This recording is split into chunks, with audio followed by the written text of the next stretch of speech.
গরিবের কপালে যেরকম ঈদ কাটে আর কি ওরকমই। আমাদের তো আর এরকম কেউ নাই যে আমার সহযোগিতার হাত বাড়াই দিব যে নেন কিছু করতেছি যে আপনি ঈদ করেন, আজকের দিনটা হয়তো রেস্টে থাকেন, এরকম তো আর কেউ না।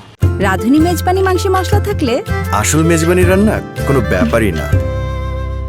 আমরা গাড়ি চালাচ্ছি হলো সারা বছর তো গাড়ি চালাই, এখন আমার বার্থডে পড়ছে গাড়ি চালানোর, আমার চালাইতে হইব, কারণ মহাজনের সম্পদ দিয়ে ইনকাম করি আমার খাইতো।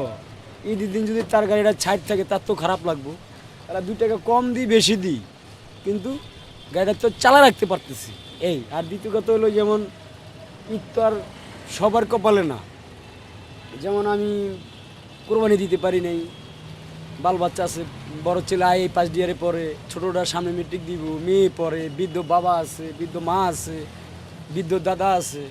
কারণ আমি যদি নিজে অলসতা করি তাহলে এদেরকে দেখবো কেটা, এই নিয়ে আমি আর কি গাড়ি নিয়ে বেরিয়েছি। বাড়িতে কি বলবো, বাড়িতে জানে যে আমি গাড়ি চালাইতেছি, বাড়িতে তো আর কিছু বলার নেই।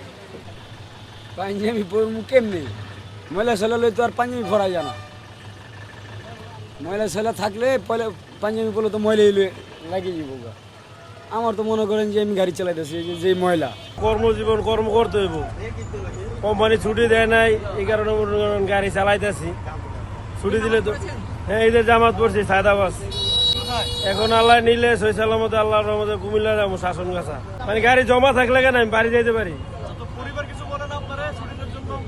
বলে আমি কই মানে আয়া কি করবো, পোলা মেয়া বড় বড় হয়েছে, মানে পোলা মেয়ার যার যার মতন ঘুরে ফিরে লেগে আর বেশি আগ্রহী করি না, বাইর যাবো। আলহামদুলিল্লাহ অনেক ভালো, আল্লাহ ভালো রাখছে।